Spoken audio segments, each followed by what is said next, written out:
cukup. Kau layakkan kutuk terima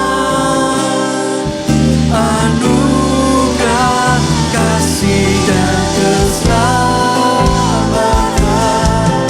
Terima kasih Tuhan. Sekali lagi nyatakan, tiada kata yang dapat ungkapkan betapa kau bersyukur.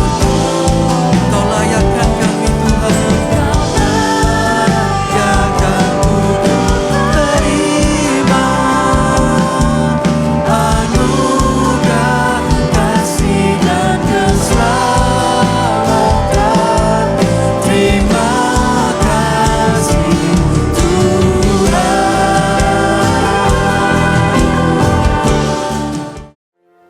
Mari kita satu di sejenak. Apapun situasi yang kita hadapi, Tuhan itu Tuhan yang peduli dan yang menyertai kita. Sebesar apapun ombak yang menghantam kehidupan kita, namun tetap Tuhan itu berdaulat untuk meneduhkannya. Apapun kesulitan ataupun damai sejahtera dan mungkin berkat kita mungkin seperti sudah kehabisan anggur, tetapi Tuhan akan mengubah hal yang biasa itu menjadi yang lebih manis. Sebab itu yang perlu dilakukan hari ini adalah membangun iman dan hubungan dengan Tuhan supaya hidup kita di dalam kasih Tuhan. Jikalau seseorang tidak kuat dalam imannya, dia akan menjadi orang yang terombang-ambingkan oleh setiap gelombang masalah, sehingga dia tidak bisa melihat kemuliaan Allah. Sebab itu iman harus dibangun di atas dasar firman Allah yang benar, supaya kita boleh mengenal Allah yang benar dan iman kita menjadi murni dan sehat.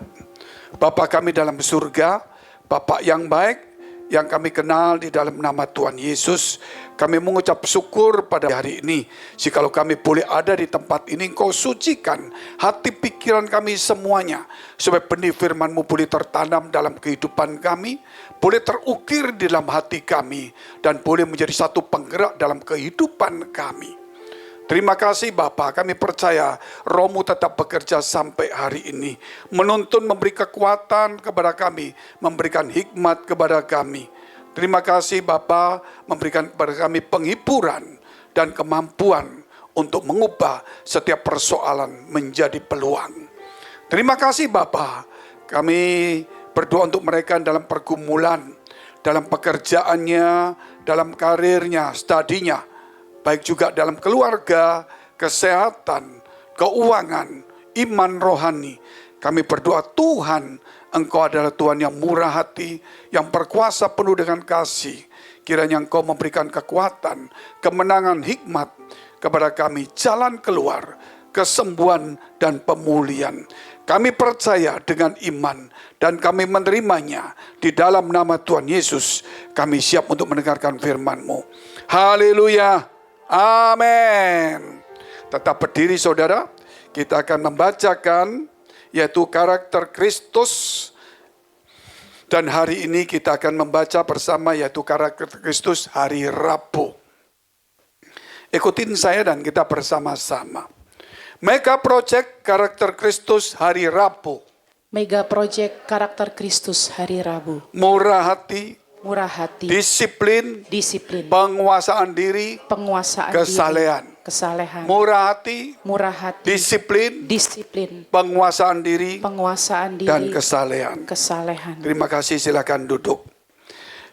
Jikalau seseorang dia dekat dengan Tuhan secara ibadah, secara doa dan sebagainya, namun kalau karakternya dia adalah seorang penjahat, orang yang kikir, orang yang sembarangan hidupnya, tidak bisa menguasai diri, temperamental, ya dan sebagainya.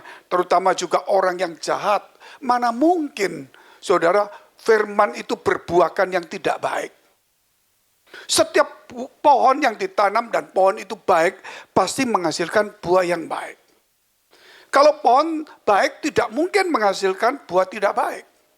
Sebaliknya kalau pohon tidak baik, tidak mungkin menghasilkan buah yang baik. Yesus mengatakan bahwa dia adalah pohon yang baik. Yang menopang kita semua. Buahnya itu adalah buah yang baik. Loh, tapi kenapa saya kok selalu bisa berpikir buruk, kadang marah? Itulah kehendak bebas kita. Lebih banyak kita kuasai, tidak diserahkan kepada Tuhan. Sehingga Tuhan berkata, sangkal diri dan pikul salib. Supaya kehendak bebas kita tidak berkuasa. Sehingga firman Allah yang berkuasa. Selama kehendak kita itu masih berkuasa, iblis itu menggoda kita.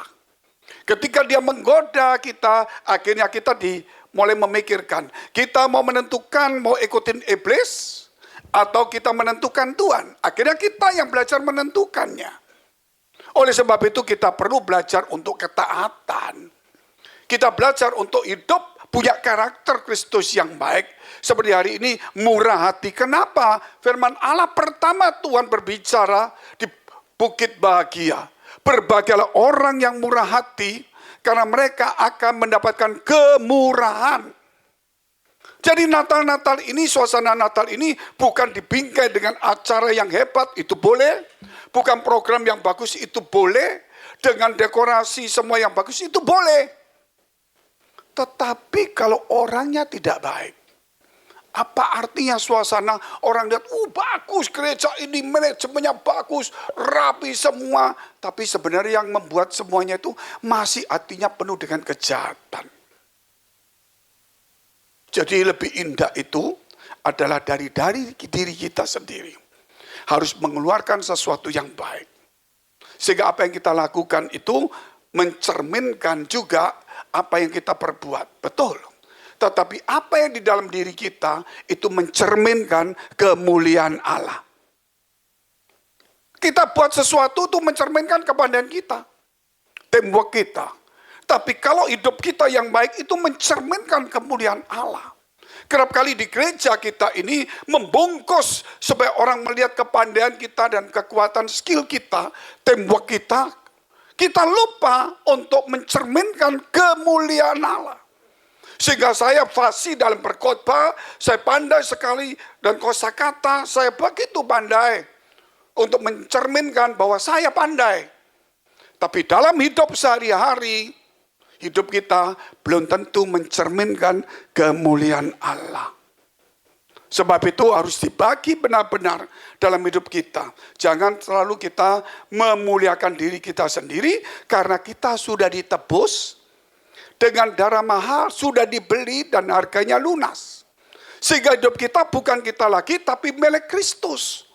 Sehingga kita harus memuliakan Kristus. Kalau saya di satu perusahaan, saya dikasih tanggung jawab, saya akan menunjukkan penampilan bagaimana menunjukkan perusahaan itu sangat bagus. Kalau fashion yang menunjukkan fashion. Demikian juga menata ruangannya, cara saya ngomong. Mungkin saya di luaran orangnya nggak bicara ramah, suka ketus. Tapi di perusahaan saya ngomongnya ramah. Loh, kenapa kok seperti itu? Untuk menunjukkan perusahaan itu baik. Tetapi di gereja lain, gitu. Ini perusahaannya Tuhan. Tapi kerap kali di gereja itu kita menunjukkan diri kita. Menunjukkan gereja kita, tidak pernah menunjukkan kemuliaan Allah. Sehingga satu hari kita dipuji, ya, banyak orang, tapi kita ditolak oleh Tuhan. Lebih berat, saudara, situasi seperti itu. Kita di dunia itu cuma sementara. Orang memuji kita sementara. Tetapi suatu hari, kalau nggak terjadi apa-apa, dan kita sudah ada usia dan sebagainya, dia akan tinggalkan kita. Ada yang lebih baru muncul, itu dikejar. Tetapi Tuhan itu mencari kesetiaan dan ketaatan. Sebab itu pada Natal ini, ayo kita murah hati. Murah hati bukan cuma memberikan dana untuk diakonia. Diakonia Natal itu setiap November, Desember kita kumpulkan untuk membantu gereja-gereja yang bukan gereja BES. Terkumpul berapa kita bantukan, tapi bukan untuk pembangunan gereja, bukan. Kita membantu gereja-gereja yang di luar BES itu, yaitu mungkin jendelanya rusak. mungkin keyboardnya rusak, mungkin kursinya nggak ada. Nah kita nggak bisa bantu banyak, antara 3 juta sampai 10-12 juta. Sejak tahun berapa kita sudah 10 tahun lebih mungkin, ini kurang lebih sudah 1000 lebih gereja kita bantu. Itu memang itu harus kita lakukan. Supaya gereja ini tidak memikirkan diri kita, tapi memikirkan kemuliaan Tuhan. Kenapa kalau kita ingat bagaimana Yesus itu lahir di Bethlehem, tidak ada tempat tinggal. Sehingga kita juga harus melihat Natal-Natal ini, jangan sampai ada gereja-gereja kecil yang memang nggak punya duit, bocor atapnya. Kita mungkin bisa membantu untuk menata lebih baik, bukan sempurna. Ini pandangan-pandangan yang harus kita lihat juga. Kesalehan hidup itu juga satu karakter yang harus kita miliki. Orang berbuat baik itu benar-benar, Pak. Kalau berbuat baik itu kadang-kadang kita berbuat baik kepada orang yang kita sukai. Belum tentu itu karakter. Bisa juga karakter. Tetapi kalau kesalehan itu mau jahat, mau dibaiki, tetap dia baik. Makanya kebaikan itu, ini orangnya baik, tunggu dulu. Pencuri, penjahat, penipu selalu berbuat baik di depannya. Tapi kalau orang saleh tidak mungkin jadi penipu. Sebab itu jangan menunjukkan kebaikan kita saja. Itu orang dunia bisa lakukan. Tapi tunjukkan karakter sesungguhnya hidup kita. Itulah kita supaya tidak maksudnya ditipu daya oleh iblis, dan kita mulai membuat semuanya itu kemunafikan yang ada dalam hidup kita, bukan kebenaran. Kita lihat dulu temanya, mengerti rencana dan kehendak Tuhan. Mengerti rencana dan kehendak Tuhan. Mengertilah rencana Tuhan itu selalu baik. Kehendak Tuhan itu selalu baik. Tidak ada satupun orang di dunia ini, saudara, yang di luar kehendak Tuhan. Dikatakan 2 ekor burung pipit, harganya seduit. Tapi tidak ada satupun yang jatuh ke tanah tanpa sepengetahuan kehendak Bapa. Jadi 1 ekor yang mati aja, Tuhan itu sekehendak dia. Apalagi kita, orang yang diperkenan Tuhan.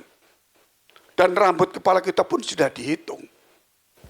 Nah kita lihat dulu, poin demi poin, yaitu poin pertama, sahabat Kristus yang berpengertian. Sahabat Kristus yang berpengertian. Jadi ketika orang menjadi percaya Tuhan, itu kemudian dia menjadi anak-anak Allah. Perhatikan ini.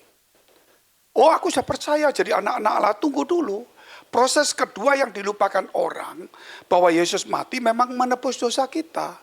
Sehingga kita menjadi anak-anak Allah. Tetapi tujuannya kita harus menjadi sahabat dia. Sehingga di gereja kita harus belajar untuk mengerti firman Allah. Bukan cuma datang hura-hura, senang, rame. Itu yang gereja sekarang lakukan. Padahal Tuhan ingin yang berbeda. Supaya kita bertumbuh, dan berapa banyak orang bertumbuh? Sedikit sekali. Kita lihat dulu. Yohanes 15 ayat 13 sampai dengan 15. Tidak ada kasih yang lebih besar daripada kasih seorang yang memberikan nyawanya untuk sahabat-sahabatnya. Kamu adalah sahabatku, kata Kristus. Jikalau kamu berbuat apa yang kuperintahkan kepadamu. 15. Aku tidak menyebut kamu lagi hamba, sebab hamba tidak tahu apa yang diperbuat oleh tuannya. Tetapi aku menyebut kamu sahabat, karena aku telah memberitahukan kepada kamu segala sesuatu yang telah kudengar dari Bapakku. Yesus mati itu untuk sahabat-sahabatnya. Tetapi kematian dia itu menebus dosa. Tapi tujuannya setelah menebus dosa kita itu harus punya pertumbuhan rohani menjadi sahabat Tuhan. Menjadi sahabat Tuhan itu diberikan penyataan-penyataan apa yang akan terjadi, tidak semua, tapi hal-hal yang penting seperti tadi kejadian dari Bapak Antoni ini, saudara. Supaya kita ini percaya adanya Tuhan. Iman kita sudah percaya, tapi kerap kali kita tidak tahu betapa besarnya kuasa Tuhan dan kemahatauan Tuhan. Kerap kali kita khotbah tanpa teorinya banyak, tapi ketika ada masalah kita terguncang. Kenapa? Karena teori. Karena kita belum punya satu pengalaman. Ketika satu pengalaman seperti bapaknya Pak Antoni itu, saya lebih yakin lagi. Bahwa Tuhan yang menentukan nyawa manusia. Bukan iblis, bukan manusia itu sendiri. Sebab itu hidup kalau di dalam tangan Tuhan, Tuhan menetapkan langkah-langkah orang yang hidupnya berkenan kepada Tuhan. Jadi kita harus belajar berkenan kepada Tuhan. Suatu saat ketika saya berdoa, saudara, di Ladies Devotion pada bulan September. Ketika saya berdoa, saya melihat satu penglihatan. Di sebelah kiri itu pohon-pohon yang rapi semua, jejer semua, bagus. Baris begitu. Sebelah kanan padang rumput yang bagus. Di antara padang rumput dengan pohon ini, saya melihat Tuhan Yesus dengan beberapa, saya tidak tahu muridnya atau siapa, kemudian dia lihat saya. Dan saya dia berkata, Frankie, kamu sahabatku. Ayo, dan sebagainya, saudara. Kadang-kadang kita menjadi orang percaya itu takut karena takut masuk neraka. Gitu. Berbuat baik, takut masuk neraka. Kita nggak berbuat baik karena kita adalah sahabat Tuhan. Nah itu mesti dirubah. Saya mesti ke gereja nggak gitu masuk neraka. Betul juga. Tetapi saya mau ke gereja supaya nggak masuk neraka. Tapi lebih saya mau berjumpa dengan sahabat saya. Amin. Itu ditingkatkan. Jadi bukan takut miskin. Banyak orang ke gereja takut miskin. Bukan takut Tuhan. Ini yang di gereja mulai terbentuk suasana yang berbeda. Takut miskin, takut sakit, takut masuk neraka. Tidak pernah takut Tuhan. Sehingga hidupnya itu ke gereja. Tapi sebetulnya hati dan perkataannya tidak pernah memuliakan Tuhan. Ini yang harus dirubah dalam hidup kita. Nah setelah itu Tuhan banyak bicara. Tapi saya sulit untuk menerangkan kepada saudara. Contoh-contoh jelas sekali. Kalau ada seorang yang punya kapal pesiar yang mewah. Kemudian saudara lihat begitu, karcis nggak ada kok mahal. Mungkin kita ini orang biasa pas lihat. Gitu. Mungkin kita bukan orang kaya. Terus yang ownernya datang gini, mau kemana? Saya jalan-jalan. Ini bagus Pak. Oh ya, siapa yang punya? Oh ada. Gitu. Terus ya sayang ya. Satu hari saya kerja, saya punya uang, saya masuk. Kaget. Teman siapa namamu ini? Ayo masuk. Loh saya sudah masuk. Anggap aja kapalmu. Bingung dia. Ternyata ini ownernya. Dibawa masuk. Sudah nggak pakai tiket semua. Kamu tak kasih kamar. Bagus. Anggap aja ini kapalmu sendiri. Dia bukan orang kaya. Bukan sederajat. Tapi itu karena kemurahan pemilik kapal. Bukan berarti dia ketemu sama orang pemilik kapal. Bos sini. Kan nggak mungkin. Pasti ada ketemu bos. Loh ada bos apa saya bantu deh. Walaupun tetap dianggap sebagai sahabat. Yang Tuhan mau. Kita harus menjadi sahabat Allah. Tapi kita punya rasa hormat. Dan takut akan dia. Banyak orang belum menjadi sahabat aja udah meremehkan Tuhan. Merendahkan Tuhan. Meninggikan dirinya sendiri. Kita harus belajar untuk berkorban untuk Tuhan. Kalau saudara ada orang yang tiba-tiba menganggap saudara sebagai sahabat. Orang itu besar. Pasti saudara akan pasang badan dong. Kalau ada apa-apa, gitu. Kita mesti pasang badan, gitu. Nah, itulah yang perlu kadang-kadang untuk gereja juga sama. Oleh karena itu banyak orang Kristen sekarang ini belum sahabat, sok sahabat. Padahal dia sahabat dunia. Kedua, dia tidak pernah rasa respect sama Tuhan.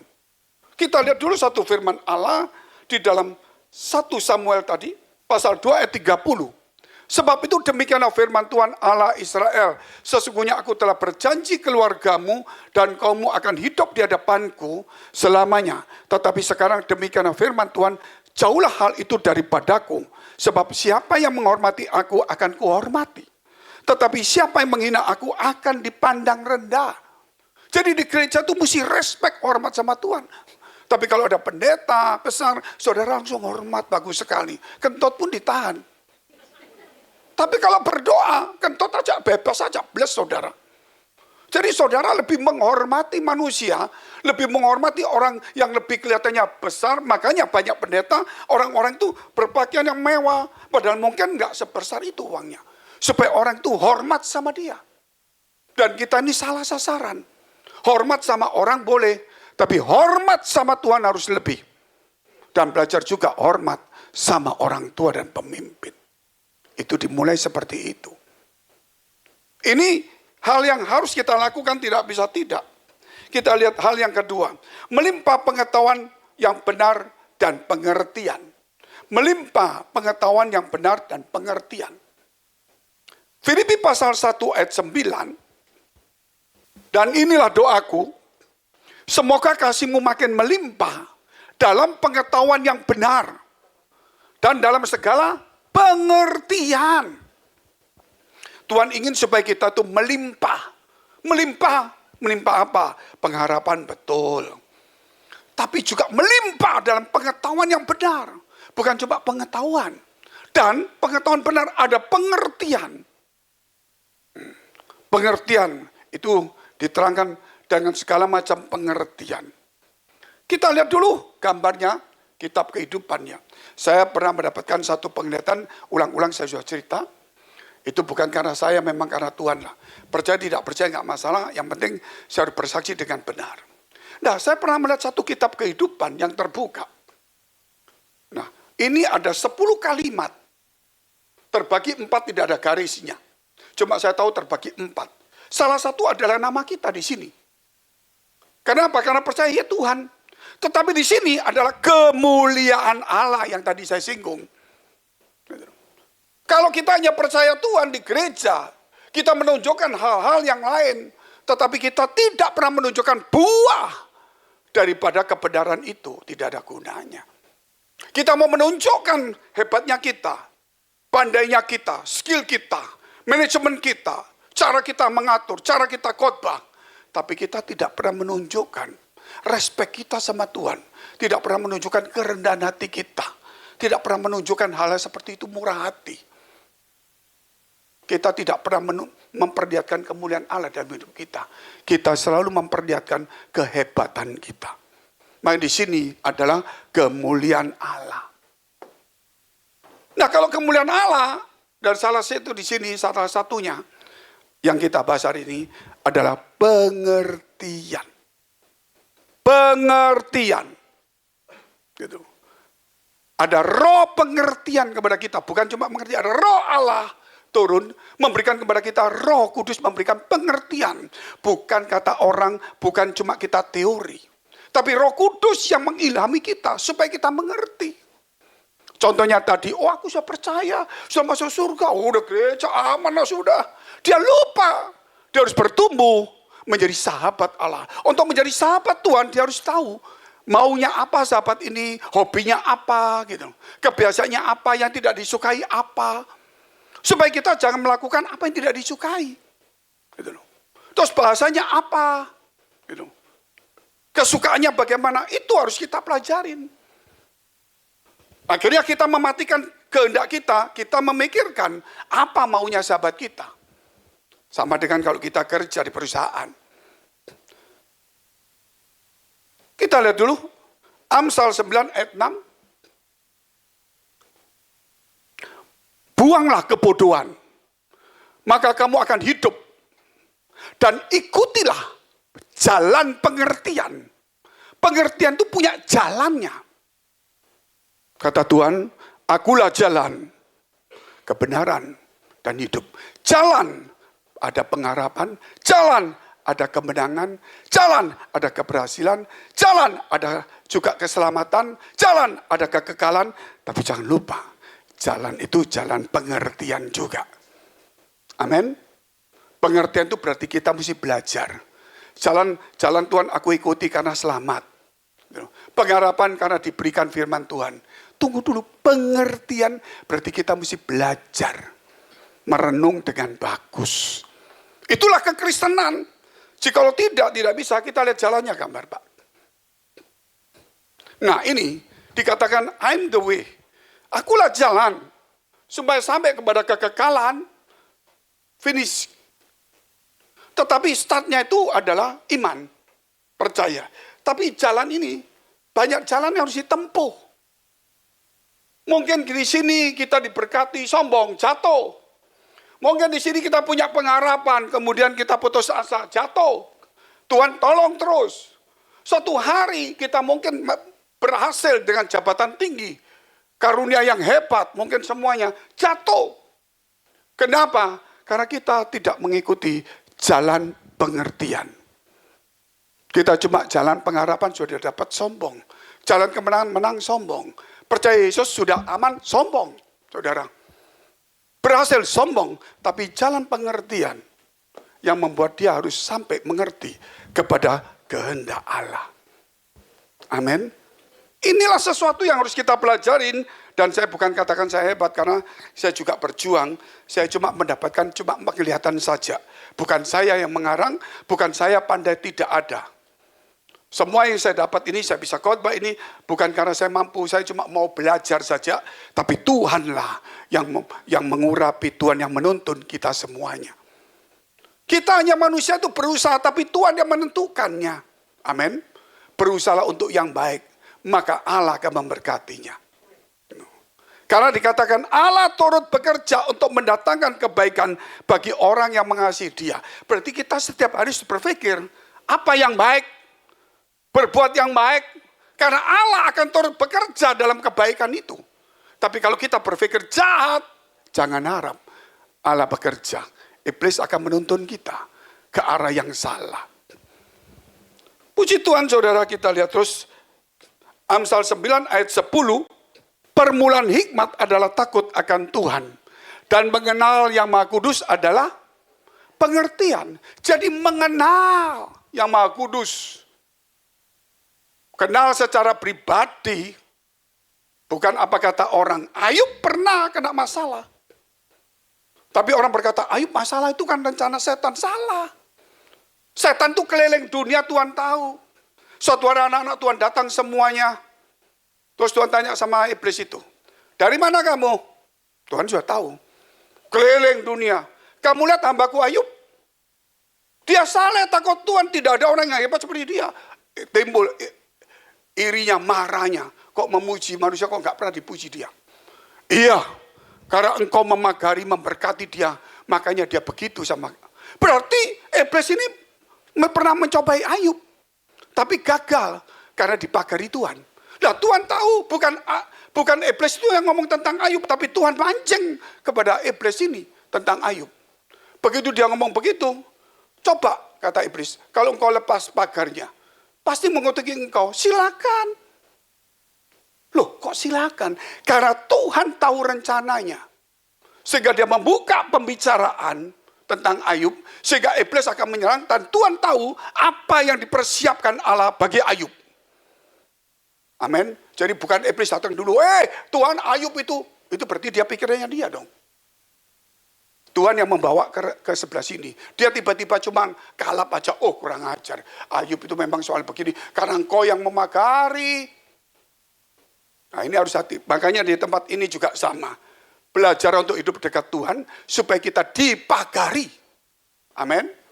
Supaya dipagarin. Kalau pagar itu lepas, berbahaya. Kita bisa habis-habisan diserang oleh iblis. Nah itulah kemudian Ayub juga satu hari dia berkata apa? Setelah dia habis semuanya, anaknya mati, istrinya meninggalkan dia masih berkata, jikalau Tuhan menguji aku, seandainya Tuhan menguji aku, maka aku akan timbul seperti emas. Dia punya keyakinan, setiap masalah pasti ada rencana Allah di dalamnya. Amin. Nah, kita harus masuk rencananya. Jangan lihat masalahnya. Maka suatu saat dia dipulihkan. Sebelum dipulihkan dia berkata, dulu kata orang, aku kenal engkau. Sebelum dipulihkan loh. Masih sakit semua. Tapi sekarang mataku sendiri mengenal engkau.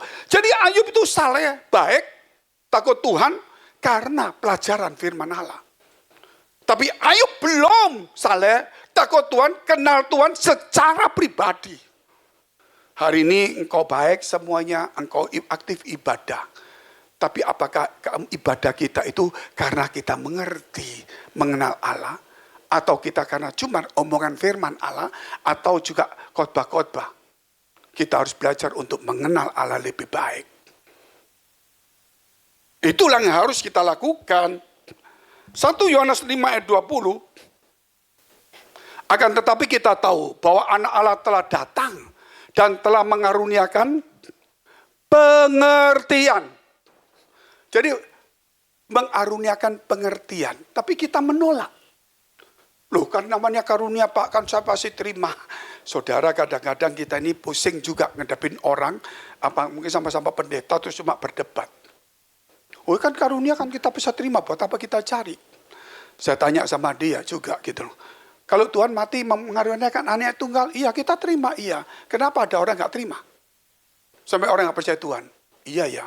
Jadi jangan dianggap kita ini dikaruniakan pasti terima. Kita harus punya respon yang baik. Amin. Tuhan mati untuk semua orang. Tapi gak semua orang mau nerima. Dikaruniakan, diberikan. Tapi bukan dipaksakan harus diterima. Diberikan tuh secara cuma-cuma kebesaran, tinggal kamu mau terima enggak? Kalau terima pasti ada bayar harganya. Berapa? Menerimanya. Menjadi orang yang percaya. Dan mengikut jalan Tuhan. Supaya kita mengenal yang benar dan kita ada di dalam yang benar. Di dalam anaknya Yesus Kristus, dia adalah Allah yang benar dan hidup yang kekal. Di dalam Yesus tidak ada yang lain. Dialah Allah yang benar. Dia memberikan pengertian tentang Allah. Loh kenapa Pak kok mati? Tunggu dulu. Dia mati untuk menunjukkan Allah itu hidup. Satu, makanya dia hidup. Disebutkan Allah itu hidup. Kapan tahu kalau hidup? Kalau nggak pernah mati dan hidup. Allah itu kasih. Kapan tahu kasih kalau nggak berkorban untuk mati untuk kita? Amin. Allah itu maha kuasa. Mana maha kuasa kalau dia nggak mati dan kemudian dia bisa hidup sendiri? Allah maha tahu dan sebagainya. Itu semuanya terkumpul dengan kematian dan kebangkitan Yesus. Jadi bukan satu perayaan, tapi satu pengertian yang kebenaran itu. Sehingga kita tidak sampai tersesat. Satu ayat lagi, bukan berarti selesai, masih ada 1 jam. Roma 10 ayat 2 nggak sampai lah, mungkin 10 menit. Kalau itu nggak didoakan, kalau didoakan bisa setengah jam. Jadi saudara jangan berdoa supaya cepat. Kadang-kadang doa kita dijawab, kadang-kadang tambah nggak dijawab. Makanya lebih baik diam kehendak Tuhan yang jadi. Sebab aku dapat memberi kesaksian tentang mereka. Siapa mereka ini? Mereka yang sungguh-sungguh giat untuk Allah. Luar biasa enggak? Wah, ke gereja, siap. Bangun semuanya. Masalahnya, tetapi tanpa pengertian yang benar. Sehingga apa yang dilakukan gereja semuanya, seperti bangunan bait Allah semuanya, tapi tidak ada pengertian yang benar. Dia memberikan uangnya, memberikan waktunya, tapi dia tidak pernah memberikan hidupnya untuk Allah. Amin. Dia cuma memberikan apa yang ada sebagian dari hidupnya. Ya kan gak mungkin orang memberikan seluruh hartanya, itu mungkin adalah. Tapi kita gak bicara harta, memberikan semua hidupnya. Amin. Aspek hidupnya untuk Allah. Bukan cuma harta, hikmatnya, kekuatannya, waktunya. Yang terakhir, tidak bercacat hadap takhta suci. Tidak bercacat dan menghadap takhta suci. Ini satu pengertian-pengertian semua. Saya baca dulu satu firman Tuhan. Filipi pasal 1 ayat 10. Filipi pasal 1 ayat 10.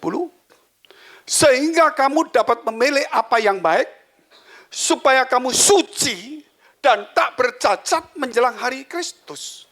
Nah ini kerap kali cuma dari suatu slogan. Tapi bukan sesuatu yang harus kita kerjakan untuk mematikan hawa nafsu kita. Sampai mati pun, biarpun seorang pendeta yang hebat, dia tetap tidak lepas dari godaan. Mungkin pada satu dia mau mungkin mati, suatu hari seperti Elisa. Begitu mau mati sangat sakit sekali pada dia orang hebat. Menyembuhkan banyak orang, bangkitkan orang. Mujizatnya 2 kali daripada Elia. Tapi dia sebelum mati dia sakit sekali. Sangat sakit menderita. Tapi dia tidak mengucat Allah. Tapi apakah kita mampu di hari seperti itu? Ketika dia dikuburkan. Tulang-tulangnya. Satu hari ada orang mati. Dikubur juga. Kebetulan orang itu mencangkul. Nggak tahu kalau itu tempatnya Elisa. Waktu dicangkul ada tulang. Mayat itu dimasukkan saja. Waktu mayat dimasukkan kena tulangnya Elisa. Dia hidup. Bukan berarti itu kita cari tulangnya lagi. Tapi seakan-akan menunjukkan pengharapan yang kering sekalipun bisa memberikan kehidupan yang sangat bermakna. Jikalau harapanmu hari ini kering, Tuhan akan memberikan kehidupan yang paling berarti dalam hidupmu. Ketika engkau jatuh paling dalam, jangan kau meratap, karena Allah akan mengangkat engkau di tempat yang lebih tinggi. Kalau kita mau lompat tinggi, nggak bisa kita begini terus lompat, nggak nututin. Kita mesti turun ke bawah dulu, lompat. Kalau mau lompat tinggi lagi, kita mesti lebih rendah lagi, kita baru lompat ke atas. Kadang-kadang orang direndahkan, nggak mau. Sehingga Tuhan berkata, belajar rendah hati. Ada satu filosofi yang mengajar kita. Jangan mengajar kepada air itu harus kemana.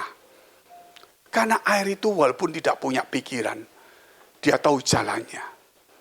Jalan mana yang paling rendah, itu tempatnya dia jalan.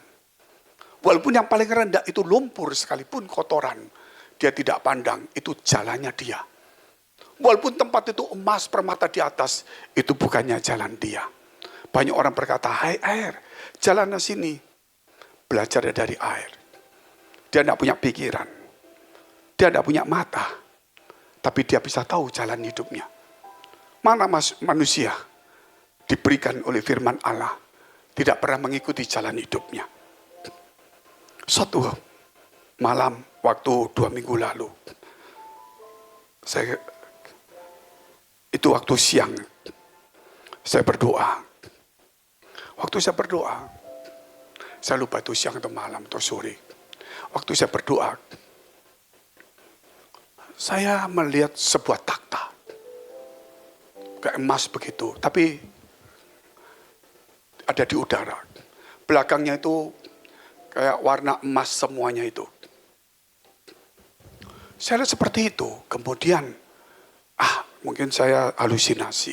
Saya buka mata aja. Saya tutup mata. Saya lihat lagi. Saya yakin itu. Dan saya melihat sosok tubuh tapi tidak bisa lihat persis wajahnya. Ada takhta, cuma saya lihat ada mahkota dan ada tongkat dipegangnya. Saya waktu lihat itu, saya tidak bisa melihat terlalu dalam. Ada satu suara seakan berkata, apakah takhtaku sudah ada dalam hidupmu? Apakah takhtaku sudah ada di dalam hati umatku? Hidupmu adalah takhtaku. Hatimu adalah tempat aku bertakhta. Mengapa kerap kali kita tidak mengizinkan hati kita untuk Allah bertakhta? Sehingga yang bertakhta itu adalah sakit hati, iri hati, kebencian, dendam, kecewa, kepahitan, kekhawatiran, ketakutan, ambisi, emosi, dan sebagainya. Mengapa kita harus seperti itu? Natal ini adalah Natal sukacita dan damai. Sebelum Natal ini tutup, jangan tunggu tanggal 25. Kalau bisa sebelum kita masuk Natal puncaknya, suasana Natal harus disertai dengan kedamaian. Berdamai dengan semua orang walaupun dia tidak mau terima damai kita. Bersukacitalah walaupun kita dalam kesulitan sekalipun. Nikmati Natal ini bukan karena kita kelebihan uang. Nikmati Natal bukan karena kita tidak ada musuh. Tapi nikmati Natal karena Allah menjadi sahabat kita. Saya dulu waktu kecil, saya sekolah minggu di gerejanya papanya istri saya. Kalau Natal cuma 1 kali, saya ingin Natal itu 7 kali. Sehingga kalau 1 kali itu saya datang di kaum umum pada masih kecil ikut. Tapi tidak pernah bisa ikut kecuali kalau ikut drama. Saya pergi ke gereja lain tidak mungkin. Paling-paling 3 kali aja. Tapi setelah saya jadi pendeta, bagi saya Natal itu 40 kali. Baru pindah di sini khotbah Natal. Naik pesawat pagi pindah sana khotbah Natal lagi. Baru pindah sini khotbah sana Natal lagi. Pindah lagi pagi Natal, sore Natal, malam Natal lagi. Saudara, 50 gereja.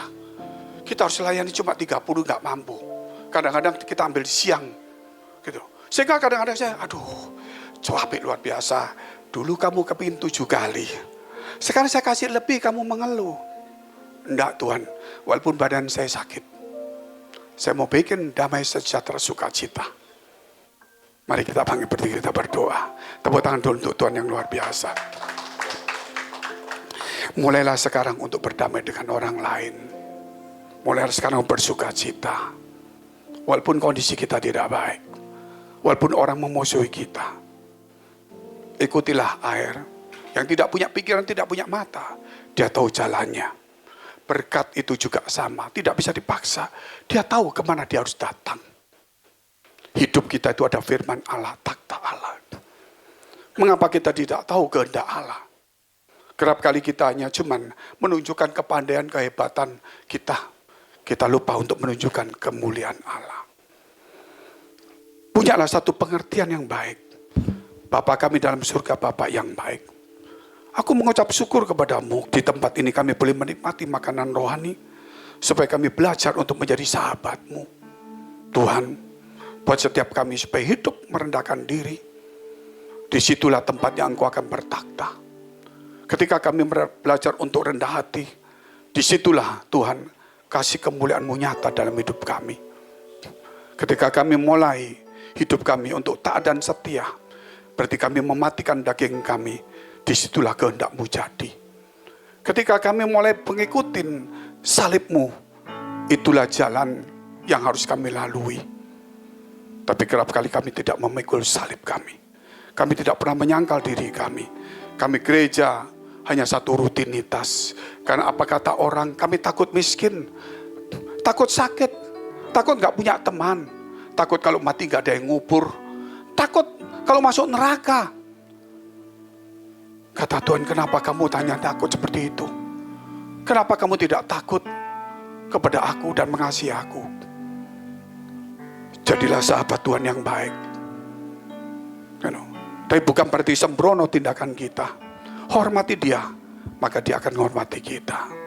Kau urapi kami semua. Di dalam nama Tuhan Yesus memberkati mulut lidah kami. Supaya mengucapkan hal yang baik. Memberikan sesuatu pengharapan. Memberikan juga pengertian kepada banyak orang. Tuhan, tolonglah kami pada Natal ini. Hidup kami adalah takhta-Mu. Hati kami adalah takhta-Mu. Engkau bertanya kepada kami, tahukah kamu, hidupmu itu kubeli untuk aku bertakhta. Tahukah kamu, aku mati untuk engkau, supaya hatimu sudah aku miliki, supaya aku ada di dalam hatimu. Mengapa ada iri hati? Mengapa ada sakit hati? Mengapa ada kecewa, kepahitan, dendam? Buanglah itu pada Natal ini, damai sejahtera. Bukan acara yang megah mewah, ribuan, puluhan ribu orang, dengan artis, dengan semua yang megah, orang menunjuk Kristen hebat. Tapi Tuhan tidak pernah melihat itu. Itu menunjukkan kepandaianmu, manajemenmu, keuanganmu. Engkau tidak pernah menunjukkan kemuliaan Allah melalui karaktermu ketika engkau berdamai dan mengasihi sesamamu. Kau urapi kami semua di tempat ini supaya setiap umatmu, gerejamu dimanapun juga bangkit dengan pengertian yang benar. Jalan pengertian membawa kami mengenal Allah yang Maha Kudus. Bukan jalan kemenangan kami akan jatuh, pengharapan kami akan juga jatuh. Tapi pengertian membawa kami naik ke atas. Sehingga kemenangan, keberhasilan, pengharapan apapun juga, itu hanya ritme-ritme di dalam kehidupan kami Tuhan. Semua itu akan datang pergi tanpa izin. Tetapi pengertian itu akan menuntun kami di jalan-Mu. Di dalam nama Tuhan Yesus, mari kita berdoa syafaat. Kami berdoa untuk semua gereja yang ada di seluruh dunia. Dari hamba Tuhan sampai kepada umat Tuhan. Kiranya Engkau memberkati mereka supaya mereka menjadi berkat dan hidup mereka berdampak. Supaya di mana gereja mereka melayani dan berjemaat, dipenuhi orang-orang yang takut akan Tuhan dan tulus hatinya. Kami berdoa Tuhan untuk semua gereja yang ada di seluruh dunia. Supaya mereka bersatu rukun dan tidak terpecah-pecah. Supaya dunia percaya Yesus adalah Tuhan bagi kemuliaan Allah Bapa di surga. Demikian gereja di mana Engkau percaya kami untuk menggembalakannya. Gereja Blessing in the Spirit. Kami berdoa untuk setiap persembahan yang dipersembahkan umat-Mu. Kiranya menjadi rupa yang harum di hadapan Tuhan. Dan Kau memberkati segala pekerjaan rumah tangga, kesehatan mereka, sampai kepada anak cucu dan iman rohani kami semuanya. Dan kebajikan kemurahan Tuhan selalu menyertai kami. Mari dekapkan kedua tanganmu di dadamu. Berkat itu tahu jalannya kemana. Tidak perlu kita mengajar dengan tangan mengangkatnya. Dia tahu kepada hati yang paling rendah.